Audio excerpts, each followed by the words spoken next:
1월 18일 마켓 리뷰를 시작하겠습니다. 오늘 제목은 Behold the Boxing Day Bounce입니다.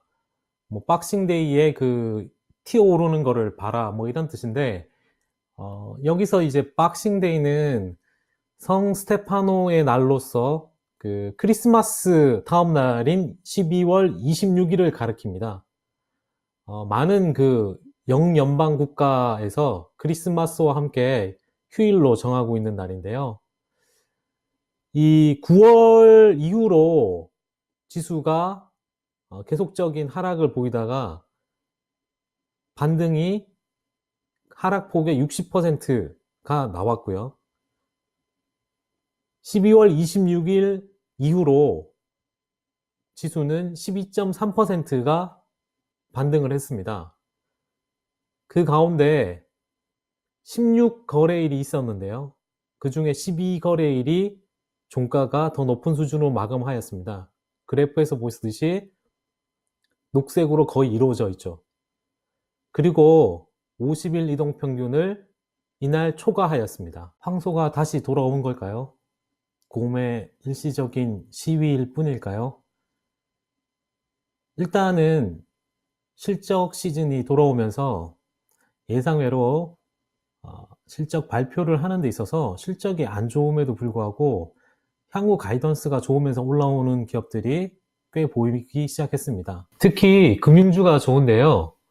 금융 섹터 ELF인 XLF가 이달 들어서 지금까지 6.9% 오르는 등 연초에 금융 섹터의 분위기가 상당히 좋습니다. 이번 주에도 금융주가 4% 올라가서 섹터들 가운데서 최고의 상승률을 보여주었는데요. 두 번째로 많이 상승한 헬스케어 섹터가 같은 기간 1.2% 오르는 거에 비하면 상당히 많이 오른 거죠. 게다가 금융 섹터에서 1년여 동안 보지 못했던 긍정적인 현상이 동반됐는데요. XLF도 50일 이동평균선을 넘어섰습니다. 좀 더 자세히 살펴보면은 금융 섹터에서 62%의 종목이 현재 50일 이동평균선 위에서 거래되고 있습니다. 이 비율이 S&P 500 섹터들 가운데 가장 높은 수준인데요. 하지만 역사적으로 이 금융 서비스 종목이 이런 광범위한 오름세를 보이고 나서는 다음 6개월 전망은 과거를 비추어 봤을 때 그렇게 좋은 신호가 나오지 않았었습니다. 금융주가 시장을 이끌었던 기간 동안만을 놓고 살펴보면 그 마지막이 273거래일 전입니다. 이건 2000년 이후로 금융섹터가 200거래일 이상 기다린 네 번째 경우라고 합니다. 50일 이평선을 웃도는 종목의 비율이 최고가 되길 200거래일 이상 기다렸던 이전 3번의 경우에서 보면 금융섹터는 다음 3개월과 6개월간 항상 S&P 500 지수에 밀렸고 심지어 마이너스 상승률을 기록했습니다. 과거의 선례대로 간다면 이는 금융섹터가 연초에 움직인 건 작년에 워낙 약했기 때문에 단기적 반등이라 보는데, 즉 기술적 반등을 말한다고 볼 수 있겠죠. 이렇게 보는 이유는 금융섹터가 가치주의 영역에 있기 때문이라고 보여집니다.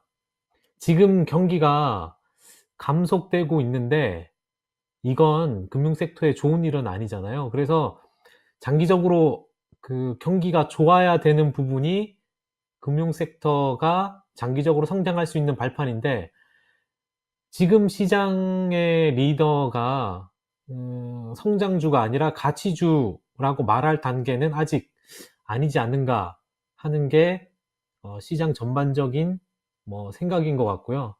그래서 이익 성장이 전체적인 기술주나 이런 쪽에 이익 성장이 조금 꺾이거나 금융주의 이익 성장이 저점을 찍고 올라서지 않는 이상 단기적인 관점에서 접근하는 게 좋지 않을까 하는 생각입니다. 하지만 과거는 과거일 뿐입니다. 마지막으로 1월 16일 세상을 떠난 인덱스 펀드의 아버지 존 보글에 대해서 이야기해 보겠습니다. 언론에 보면은 뭐 잭 보글이라고도 나오는데 잭은 존의 뭐 애칭 같은 거로 알고 있는데요. 뭐 같은 사람입니다. 그가 남긴 유산은 그가 설립한 거대 자산 운용회사 뱅가드를 통해서 이어지고 있습니다. 이 시간에는 그가 남긴 세 가지 교훈에 대해서 이야기해 보겠습니다. 인덱스 펀드에 대해서 이야기해 보면 이 인덱스 펀드는 실제 그 신문물 취급을 받았습니다. 그리고 2008년 금융위기 이후에 인정을 받기 시작했고요. 10년 동안 이 패시브 투자에 자금이 많이 늘어난 것도 사실입니다. 보글이 말했듯이 인덱스 펀드는 투자자들에게 시장만큼의 위험으로 시장만큼의 수익률을 가져다 줄 수 있다. 당연한 거잖아요. 일단 뭐 그런 말을 많이 했고 실제 이 많은 액티브 펀드 매니저들이 그 성과가 인덱스 펀드보다 못했죠. 그리고 그 헤지 펀드 매니저들이랑 워렌 버핏이랑 내기에서도 당연히 워렌 버핏이 이기고요. 그 말은 성과보다는 이 패시브가 액티브나 그 헤지 펀드에 들어가는 수수료, 비용이 너무 큰 겁니다, 거기는. 뭐, 그게 정답이라고 저는 생각하는데요. 인덱스 펀드는 큰 노력 없이 그, 아까도 말한 최소한 비용으로 시장의 수익률을 얻을 수 있는 합리적이고 실용적인 방법이라고 말했고, 인덱스 펀드는 개별 주식, 시장 부문 및 펀드 매니저의 그 선택에 뒤따르는 위험을 없애주기 때문에 위험이라면 오로지 시장 위험뿐이다. 그게 인덱스 펀드가 가지는 정의가 아닐까요? 네, 그 인덱스 펀드를 옹호하는 그 보글의 기본적인 입장은 최근 많은 그 가치 투자자들이 이제 염두에 둘 만한데 저뿐만 아니라 많은 사람들이 그 시장을 이기고자 노력하지만 실제 장기적으로 놓고 보면 대부분 그 목적을 잘 못 이루잖아요. 그리고 시장을 이기려는 노력 자체가 시장을 이기는데 방해 요인이 됩니다. 최근에 그 헤지펀드의 그 비참한 실적을 보면 이 사실이 증명되는 거겠죠. 그래서 어떤 투자 전략에서든 일정 부분은 인덱스 펀드를 고려할 만한 가치가 있습니다. 그래서 이제 건초더미 속에서 바늘을 찾기는 상당히 어려운데요. 그렇기 때문에 보글은 그 대신에 그냥 건초더미 자체를 사라고 말합니다. 다음은 시장 타이밍에 대해서 이야기해 보겠습니다.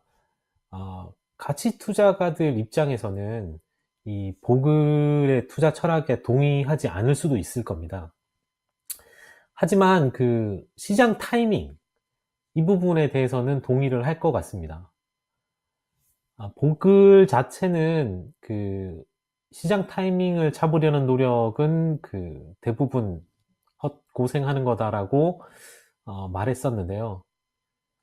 이 신호를 통해서 시장에 진입할 시점이나 이 빠져나올 시점을 알 수 있다는 생각은 그저 신기루 같은 거라고 제가 증권회사에 있는 동안 이렇게 정확한 그 마켓 타이밍을 잡는 사람을 본 적이 없죠. 정확하게 100% 맞춘 사람은 없을 겁니다. 그래서 이 가치 투자가들도 시장 타이밍을 맞출 수 없다는 사실을 잘 알고 있기 때문에 장기적인 그 강세장을 보면 왜 그런지 모든 것을 잘 알 수 있을 겁니다. 워렌 버핏도 이제 여러 차례 지적을 했는데요. 주식을 사야 할지 아는 것과 언제 사야 할지 정확히 아는 것은 별개라고 했습니다. 버핏과 보글은 투자 철학에서 다른 면이 많았지만 이 점에서는 인식을 공유했는데요. 또한 이 둘은 오랜 친구로 지내왔죠. 마지막으로 투기와 투자에 대해서 이야기해보면, 보글은 2012년 펴낸 책 The Clash of the Cultures라는 책에서 시장의 진정한 투자보다 투기가 만연해 있음을 비판했는데요. 그 내용을 보면 그 당시 몇 년 동안 연평균 주식 거래량이 약 33조 달러 규모였다고 합니다. 여기에는 당연히 이제 거래 비용이 발생하게 되고, 이는 투자 수익률에 부정적 영향을 미쳤겠죠. 하지만 이 투자, 산업에 대한 투자를 말하는 것 같은데요. 새로운 사업이나 새로운 기술, 의료 혁신, 기존 기업의 어떤 현대식으로 그 공장을 새로 짓는 설비 투자 같은 투자에 대한 자금은, 신규 자금은 연평균 약 2,500억 달러에 불과하다고 했습니다. 이는 주식 시장 거래량 중 약 99.2%가 투기 활동에 의한 것이고, 투자는 고작 0.8%에 불과하다는 말이라고 주장했죠. 결국 시장은 투기자들로 가득 차 있고 투자자는 거의 없고 극소수에 불과한 상황이다라고 했는데요. 그리고 시장에서 우리가 믿을 만한 수준까지 가치 창출이 일어나지 않고 있다고 이야기했습니다. 그렇기 때문에 가치 투자가 존재하는 것이고, 이 점은 가치 투자자들 자체도 잘 알고 있는 부분일 것입니다. 끝모를 강세장, 그 자산 가격 자체를 끊임없이 올리는 강세장, 그리고 저렴한 자산을 찾기가 더 어려워지는 현실.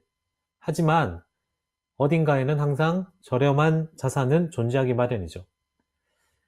보글은 이 투자자들이 그런 기회를 찾아낼 수 있을지 회의적이라고 이야기했는데요. 투기의 문제에 대해서만은 올바른 인식을 갖고 있었던 것 같습니다. 마지막으로 개인적 사견을 좀 말하면, 이 인덱스 자체는 다들 아시다시피 다우 30 같은 경우도 역사적으로 회사가 이렇게 실적이 안 좋거나 쇠퇴하면 빠지게 되고, 새로운 성장하는 기업이 그 지수에 편입이 되게 되죠. 그래서 지수 자체는 계속 성장을 하는 그런, 그 미국 다우든 S&P 500이든 지수는 끊임없이 성장을 하는 그런 흐름입니다. 특히 미국 같은 경우는 그렇죠. 한국은 예외인 것 같은데요. 오랜 기간 동안 삼성전자가 시총 1위를 차지하고 있고, 코스피 200에 신규 편입되는 성장하는 주식이 네이버나 셀트리온 이후로 나온 게 없잖아요. 그래서 한국은 당분간 인덱스 펀드는 아닌 것 같습니다. 이는 개인적인 사견입니다. 이렇게 해서 한 주간에 있었던 이야기들을 정리해 보았습니다.